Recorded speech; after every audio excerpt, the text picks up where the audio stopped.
Certainly excited and proud to be here. I mean, in our profession, if you can show up again another year, it's always a great year. So I'm happy to be back, happy to represent Baylor in the Big 12. I was at a luncheon a few days ago, actually here in Dallas, and somebody asked me, what's your highlight, Coach? Give me a highlight over the last, couple of years or something. And I said, hey, a highlight to me is this time of year. This time of year when there's so much anticipation, so much energy, so much hope and vision that, it just kind of makes you be excited, makes you be happy, makes you be fired up because everybody's got aspirations and dreams, and it's our job to help people fulfill them. So this is the best time of year, and I'm like I said, very thankful to be at Baylor University and being a member of the Big 12. So we're excited about this season. We feel like we got a unit that understands each other, loves each other, respects each other, and knows how to win football games, and that's a critical thing. There's all kinds of experience. Our guys have good experience. They have winning experience. They have championship experience, and that's a big feather in Baylor's cap in our locker room, because that's what runs your football team, is your locker room. And we got good guys in there that are great leaders, and there's 4 of them here today that represent us in a great fashion. So I'm very proud of them. Okay, we'll take questions for Coach. If you put your hand up, we got one in the middle right here, and then we'll move a little bit further back. Again, if you would please state your name and your affiliation. Art, Tim Griffin with the San Antonio Express News. How are you doing today? Good. A lot's been made about the change at quarterback. I wonder how you would compare Seth maybe to where Briles was at the same point in their careers. That's a great question, and certainly a fair question.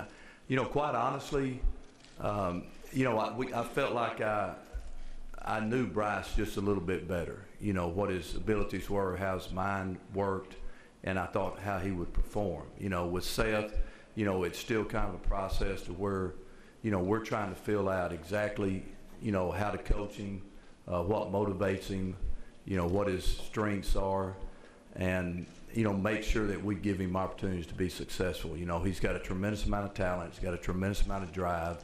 He's a local kid from Garland High School, and he's a guy that I really respect his work ethic, his attitude, and his take on how he needs to perform. So those things are pretty clear.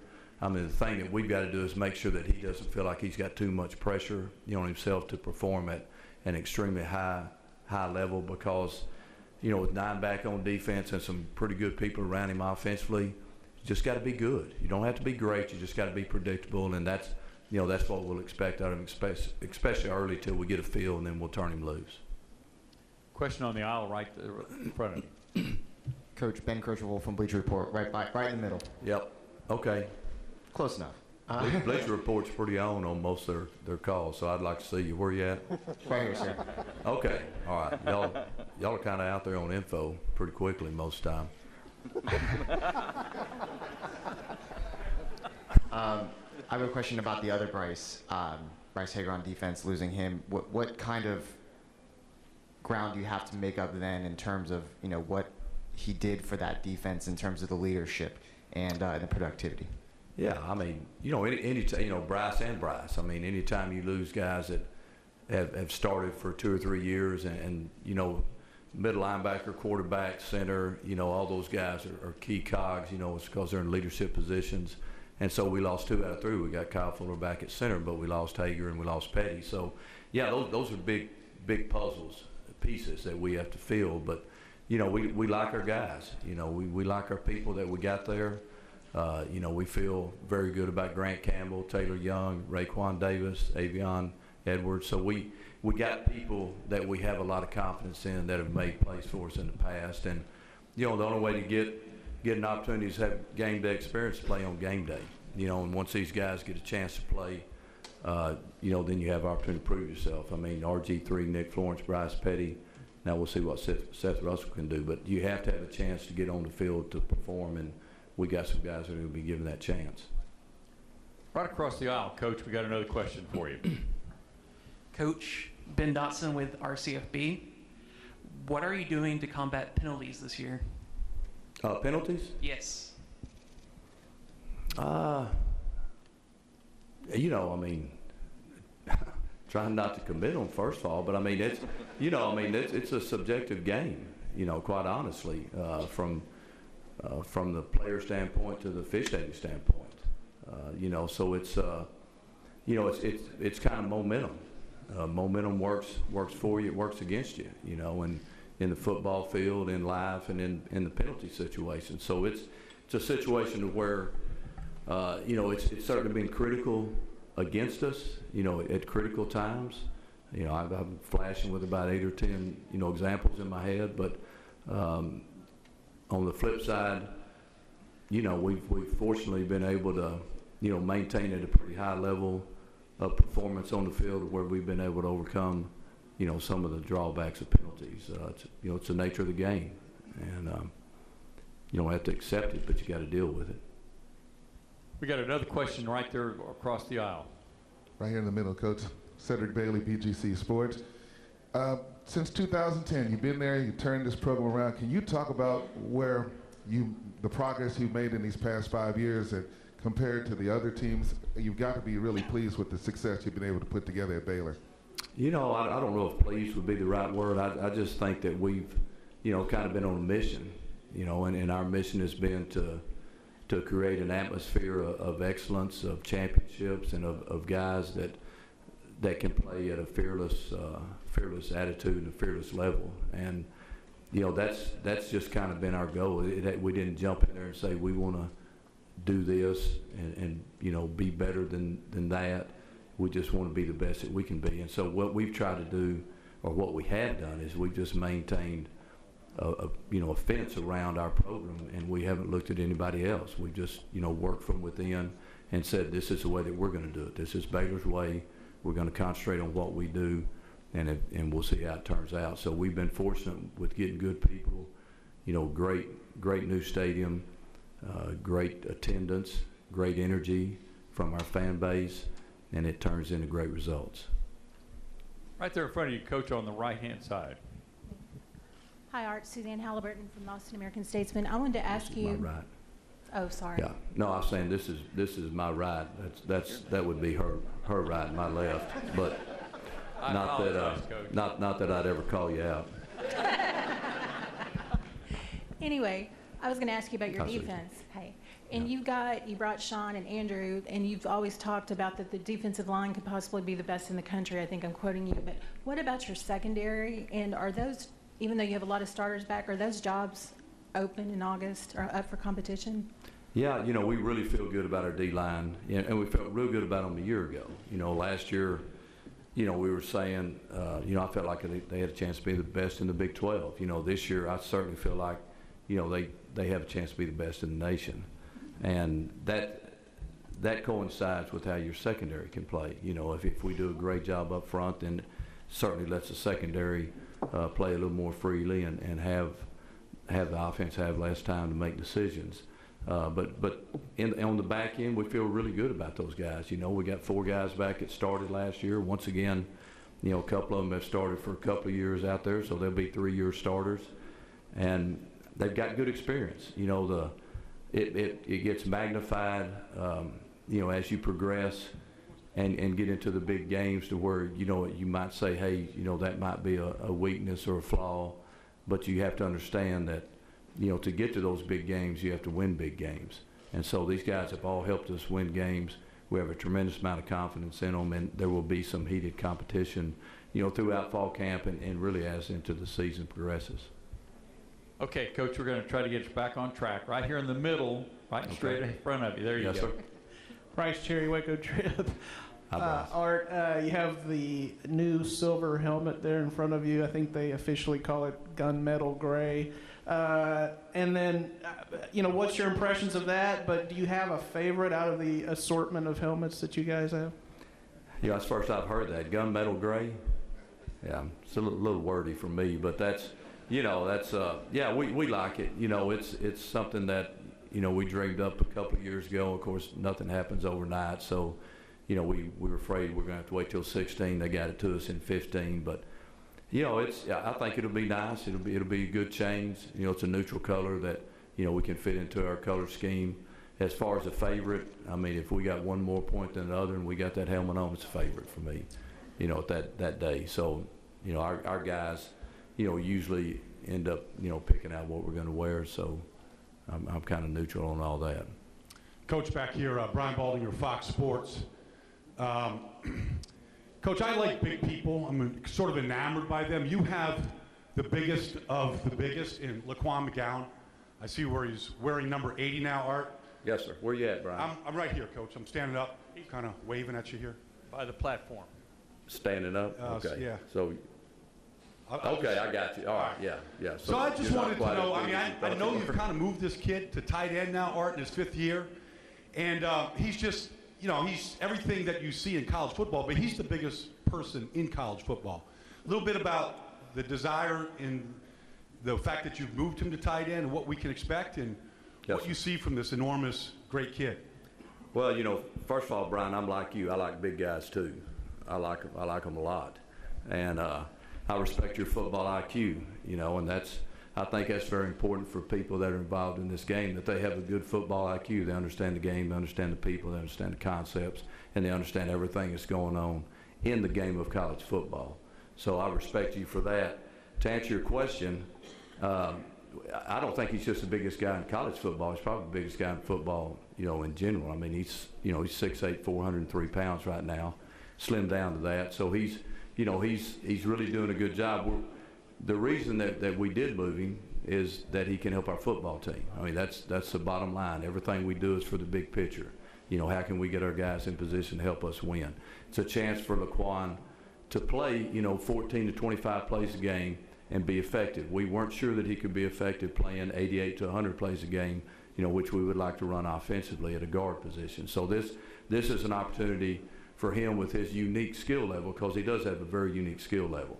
You know, if he wasn't skilled, if he couldn't catch the ball, if he didn't have light feet, and he didn't have a good presence about him, then we wouldn't put him there. But it's an opportunity to put him at a position to where we feel like he can make a difference in our football team and help us win games.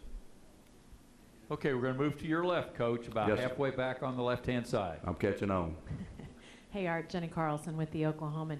Talking about a big guy, what about Sean Oakman? A lot of superlatives thrown around about him. I'm curious, from your perspective, is there an adjective or a superlative that you're most impressed with now as he heads into what a lot of people think is going to be a big year? Yeah, I mean, I don't know what the other superlatives are, but I mean, the ones that I'm proud of is, you know, great leader, great human being, college graduate in December, and a guy that's unwavering in his motivation and his ambition to be great. You know, so those are characteristics that, you know, I feel like we all should possess. And Sean is you know, done a tremendous job of seeing the big picture, you know, being a great leader for us, understanding the magnitude that he can have for our football team, the leadership ability that he has for our team and for himself. And, you know, so we're blessed that he decided to come back to Durango too, because that's two, you know, potentially first-round draft choices from a year ago that, you know, hopefully we'll be able to fulfill that dream in 16. Coach, just a little to your right, 3/4 of the way back. Put your hand up a little higher. There you go. I'm Carter Lacey with the 2 Minute Drill podcast. So he asked about Laquan McGowan. I just have to ask, what do you think is the biggest improvement he made in the offseason? We saw that video of him making, you know, one-handed catches. So what's the biggest improvement he made? I think just his consistency. You know, I mean, it's hard on a big guy. It's hard on a big guy to get up and grind every day. It's hard on anybody. But when you're 400-plus pounds, you know, you gotta burn a little hotter. And so I think he's learned how to, you know, to burn hot, to see a goal, to chase a vision, to chase a dream, and to work hard to fulfill it. So to me, that's where he's improved, you know, over what he was prior. And, you know, once again, we can all, you know, look at that and use that daily. But he's done extremely well. You know, we're really proud of him, and we're excited about what he can do for us this fall. Okay, all the way to the left-hand side, about 3/4 of the way back. Got him. Barry, put your hand Got up. him. Yeah. Barry Trammell with the Oklahoman. Art, the committee's decision in December, did that make you guys at Baylor rethink your scheduling philosophy at all? Well, I mean, those are long-term, you know, thinking.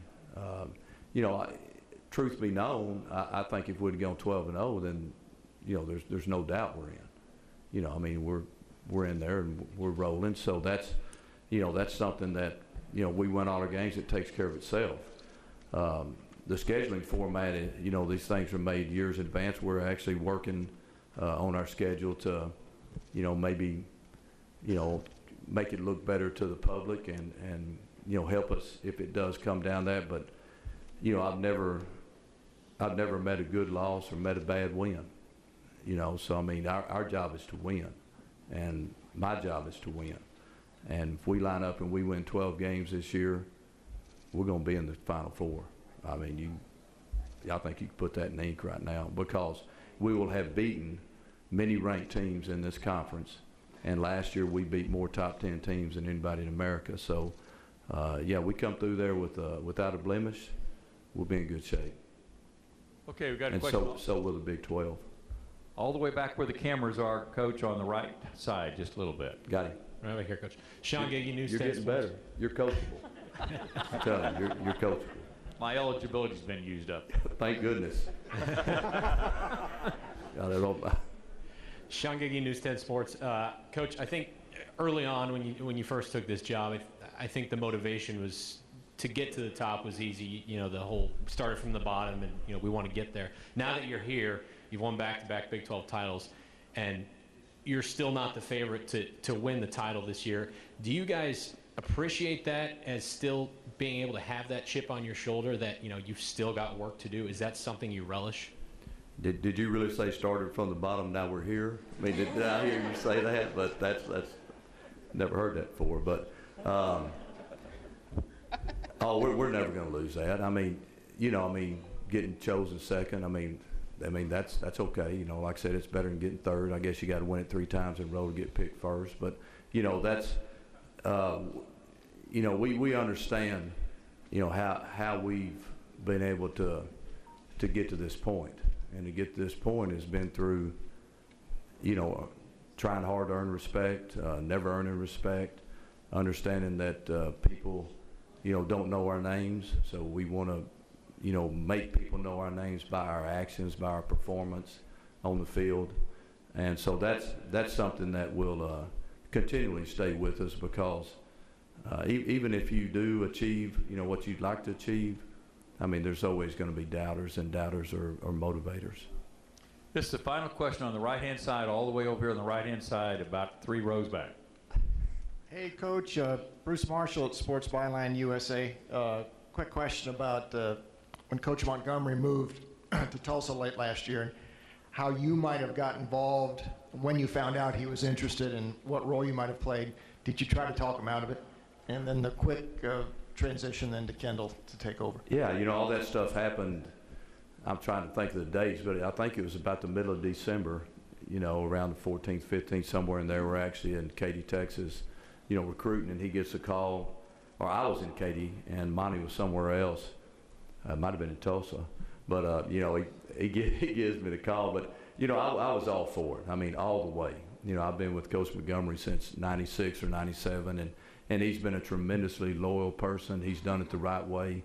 He's never self-promoted. He's stayed on the radar. He's let his actions speak for himself, and he's done a tremendous job. He's a tremendous coach, very intelligent, very innovative, and very caring. So I was extremely, extremely happy for him, as I was Dino Babers, who's the head coach at Bowling Green now, that was on our staff. The transition into Kendall was, kind of just a natural transition. We didn't have a lot of time to get ready before the bowl game, with it looming about 2 weeks away at that time. And, Kendall's been around our system and our program, ever since, he could say mama, so it's, he understands what we're doing. And that's critical, and it's important, because we don't have to reteach. We just have to rethink a little bit. And our players know what they're getting. They understand, how they're going to be treated, what they're going to be expected to do, and how they're going to be expected to do it. And I like the fact that Kendall is going to be, calling the shots. I think that he'll bring a very innovative, a fearless type of approach to our offense.